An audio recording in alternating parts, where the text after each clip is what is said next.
नमस्कार, बीएसटीवी देख रहे हैं आप। मैं हूं आपके साथ रोहित झा। दिन भर की ढेर सारी खबरों के बीच हर किसी की निगाह होती है सियासी हलचलों पर। जब तक देश दुनिया की रंग बिरंगी खबरों के साथ सियासत की खबर ना मिले तब तक जानकारी अधूरी सी रहती है।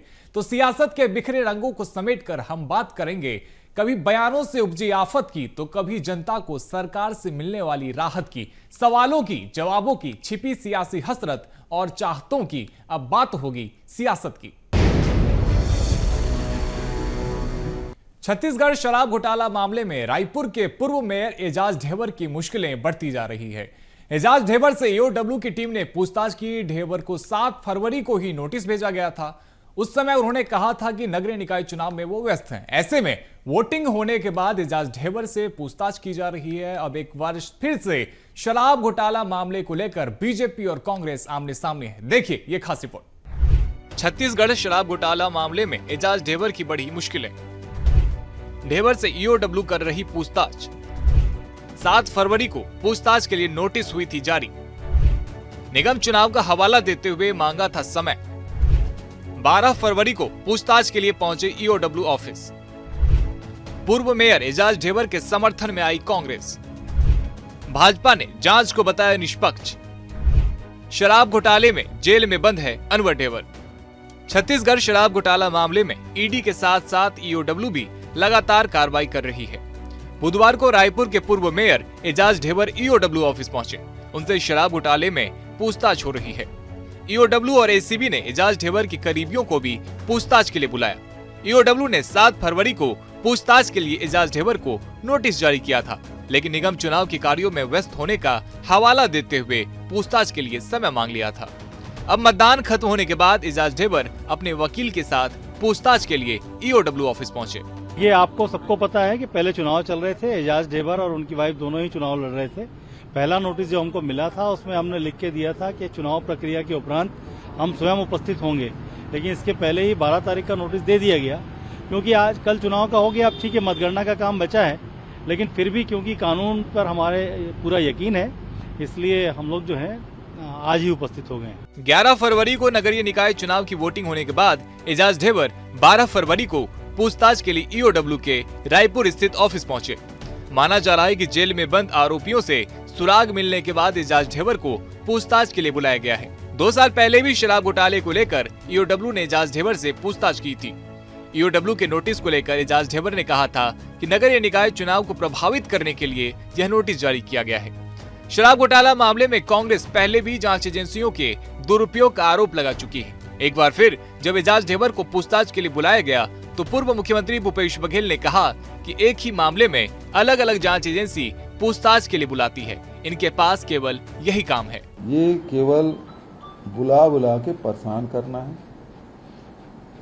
अब आईटी वही काम कर रही है, ईडी वही काम कर रही है, सीबीआई वही कर रही है, वही ईओडब्ल्यू, ये सब कुछ एक ही काम कर रहे हैं।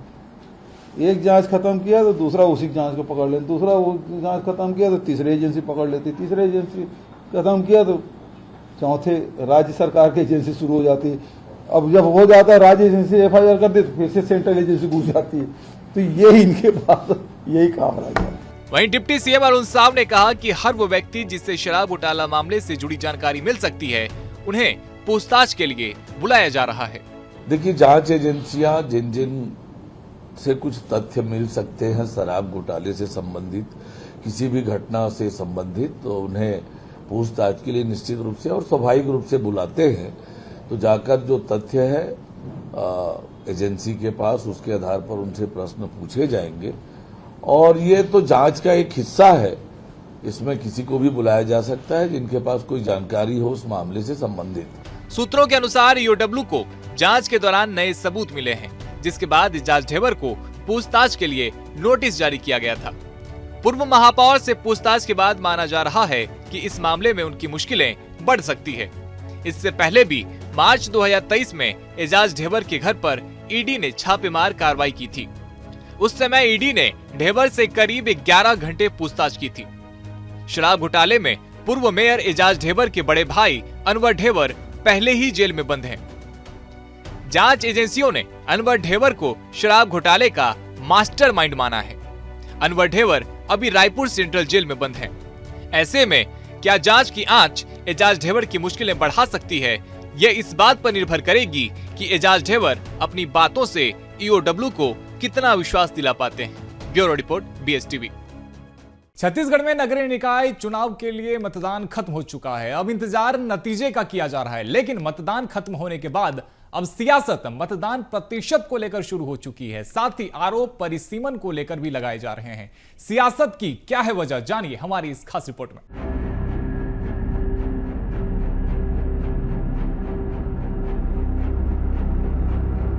छत्तीसगढ़ की सियासत में इस वक्त प्रदेश के 173 निकायों के प्रत्याशियों की किस्मत स्ट्रांग रूम में बंद है। 11 फरवरी को छत्तीसगढ़ के नगरीय निकाय चुनाव संपन्न हुए हैं। मतदान के साथ शहर सरकार के लिए जनता का फैसला ईवीएम में कैद हो गया है। इधर मतदान होने के बाद नए आरोप और नए कयासों का दौर शुरू हो गया है। कोई कह रहा है कि मतदान फीसदी कम हुए हैं तो इस पार्टी का फायदा और उस पार्टी को नुकसान हुआ है। जब मतदान हो रहे थे तब कुछ वोटर्स अपने बूथ बदलने को लेकर भी परेशान दिखाई दिए। लिहाजा अब सियासी मैदान में परिसीमन को लेकर भी आरोप लगने लगे हैं। नगरीय निकाय के लिए मतदान में बड़े शहरों से आगे निकले छोटे शहर। प्रदेश में 2025 में 72.19% मतदाताओं ने दिया जागरूक होने का परिचय। पिछले नगरीय निकाय चुनाव 2019 में 78.48% मतदान हुए। साल 2019 के मुकाबले इस साल यानी 2025 में 6.29% कम वोटिंग दर्ज हुई। कम वोटिंग के बाद शुरू हुआ कयासों और आरोपों का सिलसिला। राजनीतिक दिग्गज निकाल रहे कम वोटिंग में पार्टियों का नफा नुकसान।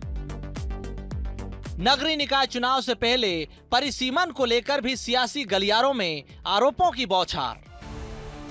कुल मिलाकर जब प्रत्याशियों की किस्मत ईवीएम में कैद है, तब हार और जीत पर घमासान भी चल रहा है। कांग्रेस बीजेपी के साथ तीसरी पार्टी भी जीत का दावा करने से पीछे नहीं हट रही है। इधर आरोपों का भी कोई हिसाब किताब नहीं है। कम वोटिंग के लिए कांग्रेस पार्टी ने वार्डों के परिसीमन को जिम्मेदार ठहराया। पूर्व मुख्यमंत्री भूपेश बघेल ने कहा कि जब अव्यवस्था होती है तब लोग घर से मतदान करने नहीं निकलते हैं। इसके जवाब में उप मुख्यमंत्री अरुण साव ने कहा कि मतदान शांतिपूर्ण ढंग से हुआ। कांग्रेस ने इन सब पर शुरू से आरोप लगाए हैं। नियम विपरीत परिसीमन कहीं भी नहीं हुआ है। कांग्रेस के आरोप सिद्ध करते हैं कि कांग्रेस मतगणना से पहले ही हार मान चुकी है। परिसीमन गलत हुआ है, इस मामले में हम लोगों ने शिकायत भी किया था और ये कुम्हारी, बेमेतरा, राजनांदगांव के लोग हाई कोर्ट गए भी थे, लेकिन निराकरण तो नहीं हुआ और उसका नुकसान मतदान प्रतिशत में जो कमी आई है वो देखने को मिला। बड़े में पैमाने पर जिस प्रकार से कल मतदान हुआ है, जनता में भरपूर उत्साह देखा गया। स्थान स्थान पर लंबी लंबी लाइनें लगी। लोगों ने धैर्य से प्रतीक्षा किया अपनी बारी का और लाइन लगाकर मतदान किया। मतदान शांतिपूर्वक ढंग से संपन्न हुआ है। नगरीय निकाय के चुनावी रण में कई मुद्दे उछाले गए। आरोप प्रत्यारोप, वार पलटवार का दौर शुरू हुआ। लेकिन अब मतदान खत्म होने के बाद सियासत की किताब का नया पन्ना पलटने की बजाय सियासतदान पुराने पन्ने खोज रहे हैं। चुनाव से पहले जिस परिसीमन पर जबरदस्त राजनीति दिखाई दी, लेकिन अभी भी वो राजनीति जारी है। बहरहाल तमाम प्रचार प्रसार, रोड शो, जनसभाओं के बाद फैसलों की घड़ी नजदीक है। वहीं अब राजनीतिक दल कम मतदान को देखते हुए हार जीत का दावा कर रहे हैं। Bureau report, BSTV Chhattisgarh. बात सियासत की में रुकेंगे छोटे से ब्रेक के लिए, जल्द होंगे हाजिर। आप देखते रहिए BSTV।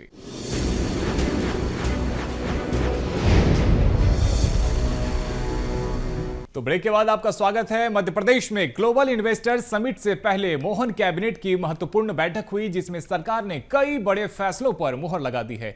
कैबिनेट बैठक में इन्वेस्टर्स समिट पर फोकस करते हुए 7 नई पॉलिसी को मंजूरी दी गई है। देखिए ये खास रिपोर्ट। मोहन कैबिनेट की महत्वपूर्ण बैठक, 7 नई पॉलिसी पर लगी मुहर। औद्योगिक संवर्धन नीति 2025 को मिली मंजूरी। जीआईएस को लेकर कैबिनेट बैठक में हुई चर्चा। जीआईएस प्रबंधन के लिए समिति का हुआ गठन। डिप्टी सीएम, भोपाल के प्रभारी मंत्री समेत कई विधायक समिति में शामिल। सरकार ने बनाई औद्योगिक संवर्धन नीति। औद्योगिक संवर्धन नीति से किसानों और उद्योगपतियों को होगा फायदा। 20 लाख से ज्यादा नौजवानों को रोजगार उपलब्ध कराने का लक्ष्य। मेडिकल डिवाइस और इलेक्ट्रिकल व्हीकल के लिए बनाई योजना। एफडीआई को बढ़ावा देने के लिए बनाई गई पॉलिसी। शिवपुरी में एयरपोर्ट बनाने के प्रस्ताव को मिली मंजूरी। मध्य प्रदेश में फिल्म निर्माण को बढ़ावा देने के लिए बनाई नीति। पर्यटन को बूस्ट करने के लिए नीति में सुधार। नई फिल्म नीति में युवा और महिलाओं पर केंद्रित फिल्मों पर अतिरिक्त रियायतें मिलेंगी। रोजगार और निवेश को नीतियों में प्राथमिकता से रखा गया है।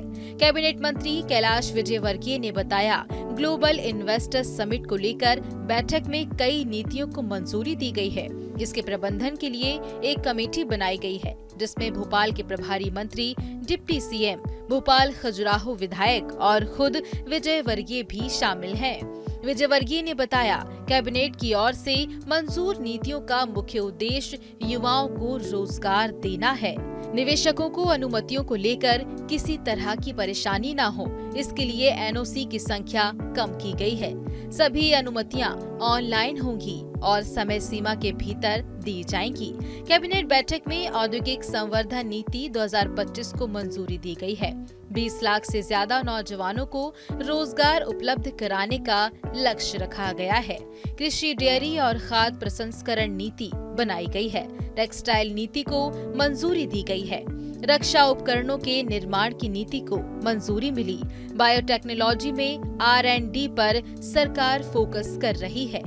पंप स्टोरेज नीति को भी कैबिनेट ने मंजूरी दे दी है। साथ ही मेडिकल डिवाइस नीति, ईवी वाहन नीति समेत 7 नीतियों को मंजूरी मिली है। कि मध्य प्रदेश के नौजवानों को रोजगार मिले, फिर निर्यात को बढ़ावा कैसे हो, तो निर्यात को बढ़ावा देने के लिए एक अलग से हमारी पॉलिसी बनी है। निवेश करने वालों को बहुत ज्यादा परेशानी नहीं हो, सुलभता से निवेश कर सके, इसलिए जो अनुमतियों के अंदर समस्या जाती है उसको मिनिमाइज किया है। पहले कभी कहीं 25 अनुमतियां थी तो उसको कम करके 15 कर दी, किसी विभाग में 30 अनुमतियां थी तो उसको 12 कर दी।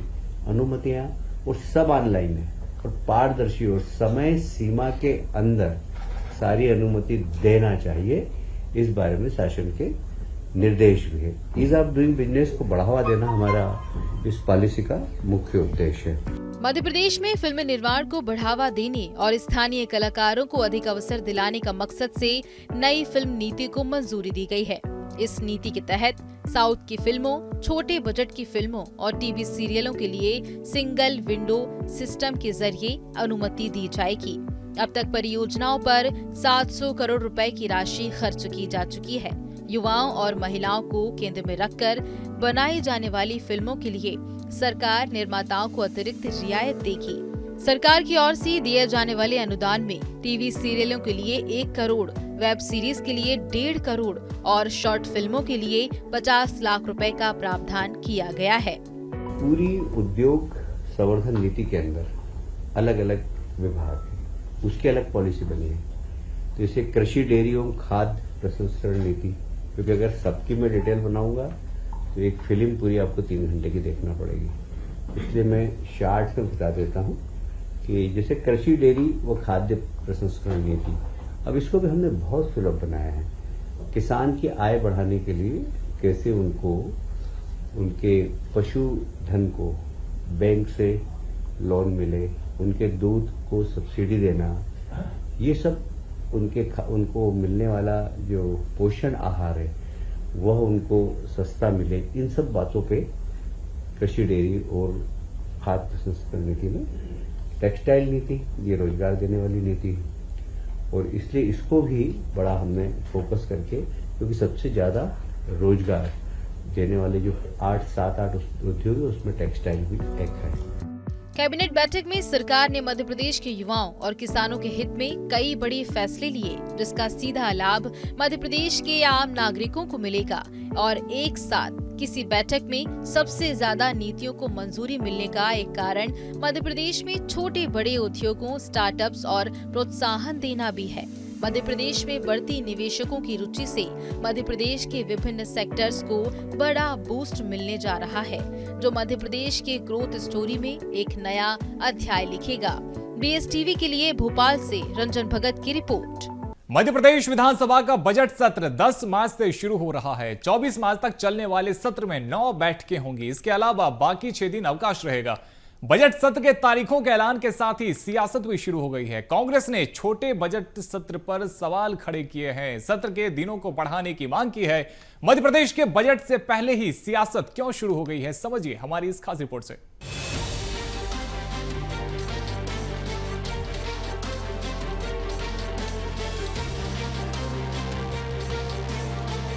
दस मार्च से शुरू हो रहा मध्य प्रदेश विधानसभा का बजट सत्र। 10 मार्च से 24 मार्च तक चलेगा MP विधानसभा का बजट सत्र। 10 मार्च को राज्यपाल के अभिभाषण के बाद होगी शुरुआत। बजट सत्र के दौरान 9 दिन होंगी बैठकें। राज्यपाल की स्वीकृति के बाद अधिसूचना जारी। बजट सत्र की तैयारियों में जुटा विधानसभा सचिवालय। 11 से 13 मार्च तक सदन में बैठकें और विधेयकों पर होगी चर्चा। 14 मार्च को होली अवकाश के चलते 16 मार्च तक सदन की कार्रवाई रहेगी स्थगित। 17-18 मार्च को सदन चलेगा और 19 मार्च को रंग पंचमी पर रहेगा अवकाश। 20-21 मार्च को सदन की कार्रवाई चलेगी। 22 और 23 मार्च को होगा अवकाश। 24-25 फरवरी को आयोजित ग्लोबल इन्वेस्टर समिट के चलते बजट सत्र 10 मार्च से शुरू होगा। प्रधानमंत्री नरेंद्र मोदी समिट की शुरुआत करने 24 फरवरी को भोपाल आने वाले हैं, इसलिए मोहन सरकार ने समिट के बाद बजट सत्र बुलाने का फैसला किया है। विधानसभा में मोहन यादव सरकार का यह पहला पूर्ण बजट होगा। राज्यपाल मंगूभाई पटेल के अभिभाषण के साथ सत्र शुरू होगा। इसी दिन अभिभाषण पर कृतज्ञता प्रस्ताव भी आएगा। इसके बाद 11 से 13 मार्च तक सदन में बैठकें और विधेयकों पर चर्चा होगी। बजट सत्र को लेकर भाजपा प्रवक्ता शिवम शुक्ला ने कहा कि सरकार जनभावना के अनुरूप इस बार बजट पेश करने जा रही है। मध्य प्रदेश की जन कल्याणकारी योजनाओं का विस्तार होगा। मध्य प्रदेश की सरकार जन भावना के अनुरूप अपना बजट पेश करने जा रही है, जिसमें हम देखेंगे कि मध्य प्रदेश के जो बृहत्तर जन समुदाय है उसकी आकांक्षाओं को प्रतिबंधित किया जाएगा और इसके साथ ही साथ हम सुनिश्चित करेंगे कि मध्य प्रदेश में जो जन कल्याणकारी योजनाएं हैं उनका विस्तार हो। मध्य प्रदेश के विकास को गति देने के लिए विकसित भारत के संकल्प में मध्य प्रदेश की भूमिका अग्रणी रखने के लिए इस बजट में जो आवश्यक और आमूलचूल तत्व हैं वो दिखाई पड़ेंगे और हम पूरी तरीके से विधानसभा का सत्र जो 10 तारीख से आहूत हो रहा है उसमें एक सार्थक कहीं न कहीं मध्य प्रदेश को आगे ले जा पाने वाले सत्र के रूप में इसको स्थापित करने का प्रयास करेंगे और देखेंगे कि यह तमाम चीजें आगे बढ़ेंगी। बजट सत्र से पहले मचा घमासान। कांग्रेस ने सत्र पर उठाए सवाल। नेता प्रतिपक्ष ने साधा सरकार पर निशाना। जनता की बात ही नहीं सुनना चाहती सरकार। 14 मार्च को होली अवकाश के चलते 16 मार्च तक सदन की कार्रवाई स्थगित रहेगी। इसके बाद 17-18 मार्च को सदन चलेगा और 19 मार्च को रंग पंचमी का अवकाश रहेगा। इसके बाद 20 और 21 मार्च को सदन की कार्रवाई चलेगी। 22 और 23 मार्च को अवकाश होगा। सदन की कार्रवाई का अंतिम दिन 24 मार्च तय किया गया है। विधानसभा का बजट सत्र शुरू होने से 1 माह पहले राज्यपाल की अनुमति के बाद अधिसूचना जारी की गई है। इसमें विधायकों द्वारा किए जाने वाले ऑनलाइन और ऑफलाइन सवालों के साथ ध्यानाकर्षण प्रस्ताव पर चर्चा और अन्य सूचनाओं के बारे में समय तय किया जाएगा। बजट सत्र की तारीखों की घोषणा के साथ कांग्रेस कई सवाल उठाने शुरू कर दिए हैं। कांग्रेस के दिग्गज नेता और नेता प्रतिपक्ष उमंग सिंगार ने सत्र के समय को बढ़ाने के लिए राज्यपाल से मुलाकात की। उन्होंने कहा कि सरकार आम जनता की बात ही नहीं सुनना चाहती, इसलिए कम समय का सत्र बुलाया गया है। ये आपातकाल वाली स्थिति बन रही है मध्य प्रदेश के अंदर। हमने माननीय राज्यपाल जी से अनुरोध किया है कि इसमें आप हस्तक्षेप करें राज्यपाल जी ने कहा कि क्या आपकी और सरकार की इस बारे में कोई चर्चा हुई। मैंने कहा पहले परंपराएं थी, लेकिन अब इन्होंने परंपराएं बदल दी। तो उन्होंने आश्वासन दिया कि हम इस पर बात करें। हमने कहा कि अगर आप लोकतंत्र की अगर प्रदेश में अगर हत्या हो रही है और राज्यपाल जी आपको इसमें आपको हस्तक्षेप करना पड़ेगा, नहीं तो ये नहीं, अगर आप नहीं चाहते लोकतंत्र तो बता दे, तो एक केंद्र शासित का प्रस्ताव भेज दें यहाँ से। बजट सत्र की तैयारियों के बीच विधानसभा में लंबित आश्वासनों के जवाब मांगने और विभागों की ओर से जानकारी भेजने का काम तेज हो गया है। सत्र बुलाए जाने को लेकर जारी अधिसूचना में कहा गया है कि विधानसभा सचिवालय में अशासकीय विधेयकों की सूचनाएं 19 फरवरी और अशासकीय संकल्पों की सूचनाएं 6 मार्च तक ली जाएंगी। स्थगन प्रस्ताव ध्यानाकर्षण नियम 267 का के अधीन सूचनाएं विधानसभा में 4 मार्च से कार्यालय में सुबह 11 बजे से दोपहर बाद 4 बजे तक ली जाएंगी। बीएसटीवी के लिए भोपाल से रंजन भगत की रिपोर्ट। मध्य प्रदेश में इन दिनों कचरा जिहाद को लेकर खूब चर्चा हो रही है और ये सियासत देश के सबसे स्वच्छ शहर इंदौर से शुरू हुई है। इंदौर की साफ सुथरी सड़कों पर विशेष समुदाय के लड़कों ने कचरा फैलाया तो बीजेपी ने इसे कचरा जिहाद बता दिया, जबकि कांग्रेस ने बीजेपी के बयान पर पलटवार करते हुए उनके बयान को बयान जिहाद बता दिया। देखिए हमारी ये खास रिपोर्ट।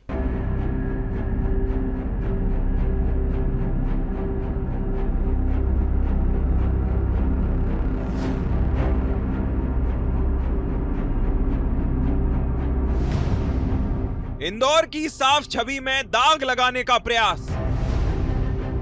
देश के सबसे स्वच्छ शहर में कचरा जिहाद। समुदाय विशेष के युवकों ने फैलाई गंदगी। नगर निगम ने युवकों पर दर्ज कराई एफआईआर।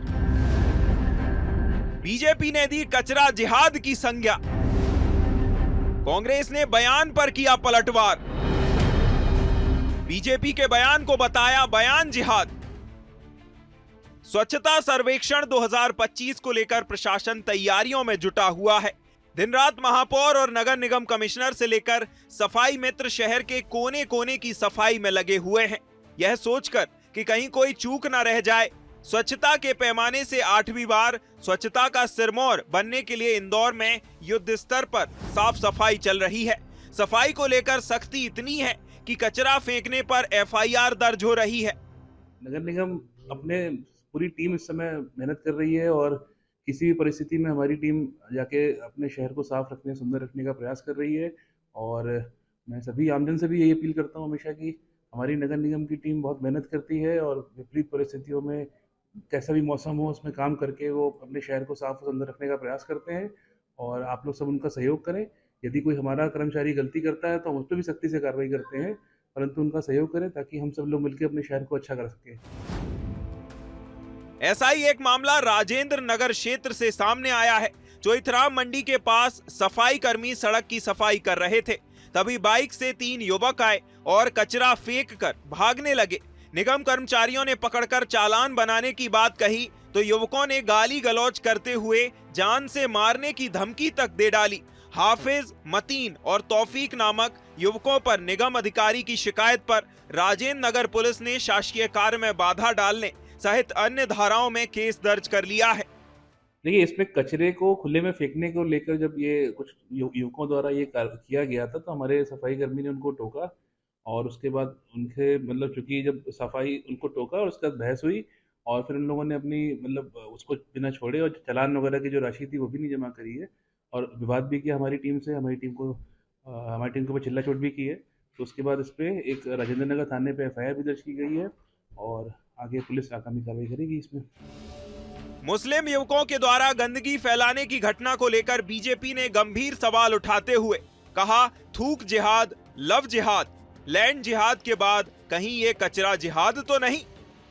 लव जिहाद भी हम देखते हैं, थूक जिहाद भी हमने देखा, लैंड जिहाद भी हमने देखा, कई तरह के जिहाद देखे। तो क्या इस तरह का जिस प्रकार आज भी इंदौर के गुलजार कॉलोनी के अंदर मामला आया कि कुछ लोगों ने सड़क पर जबरदस्ती कचरा फेंका, शासकीय कार्य में बाधा डाला, गाली गलौज करी, जिसको लेके नगर निगम के जिम्मेदार अधिकारियों ने पुलिस में प्रकरण भी दर्ज कराया। तो क्या इस तरह का ये बार बार जागरूकता के अभियान चलाने के बाद, बार बार चेतावनी देने के बाद कुछ इलाकों से लगातार इस तरह की शिकायत की आती, क्या यह कचरा जिहाद की श्रेणी के अंदर इस तरह के मामले आएंगे? क्या जानबूझकर लोग चाहते हैं कि कुछ इलाकों में कि कोई स्वच्छता के अंदर शहर प्रथम नहीं है? इधर बीजेपी के बयान पर कांग्रेस ने पलटवार करते हुए कहा, यह बयान नहीं बल्कि बयान जिहाद है। स्वच्छता के साथ कोई खिलवाड़ करे तो कार्रवाई होना लाजमी है, लेकिन इस पर बयानबाजी भी करना बयान जिहाद की श्रेणी में आता है। हमारा शहर सफाई में अव्वल आया, ये गौरव का बात है। निश्चित रूप से जो लोग इसमें सहयोग नहीं करते हैं वो निश्चित रूप से जो चालनात्मक कार्रवाई होना चाहिए, दंडात्मक कार्रवाई होना चाहिए, वो होना ही चाहिए। हर व्यक्ति उसमें अपनी सहभागिता देना चाहिए, वो किसी भी वर्ग का हो, कि हमारा शहर स्वच्छ रहे, सुंदर रहे। लेकिन उसके बावजूद भारतीय जनता पार्टी के कुछ नेता इस तरह का बयानबाजी कर रहे हैं कि जो कुछ इलाके ऐसे हैं जो किसी वर्ग विशेष के आते हैं, वहां पर वो कचरा फेंकते हैं अज्ञानता के अभाव में, जागरूकता के अभाव में। तो उनको ये कहा जा रहा है कि कचरा जिहाद कर रहे हैं। मेरे भारतीय जनता पार्टी के नेता, मुझे लगता है ये बयानबाजी की जिहाद कर रहे हैं, वो इस तरह का माहौल खराब करने का प्रयास कर रहे हैं। सड़क पर कचरा फेंकने पर दर्ज हुई एफआईआर के बाद भाजपा और कांग्रेस आमने सामने आ गए हैं। गंदगी पर शुरू हुई सियासत प्रदेश में कितना सियासी घमासान मचाएगी, ये तो आने वाला वक्त बताएगा। लेकिन सवाल तो गंभीर है कि हाफिज, मतीन और तौफीक जैसे लोग इंदौर की स्वच्छ छवि में दाग क्यों लगा रहे हैं। बीएसटीवी के लिए इंदौर से भारत पाटिल की रिपोर्ट। तो फिलहाल बात सियासत की में मेरे साथ इतना ही। मध्य प्रदेश और छत्तीसगढ़ की तमाम बड़ी खबरों के लिए आप देखते रहिए बीएसटीवी। धन्यवाद।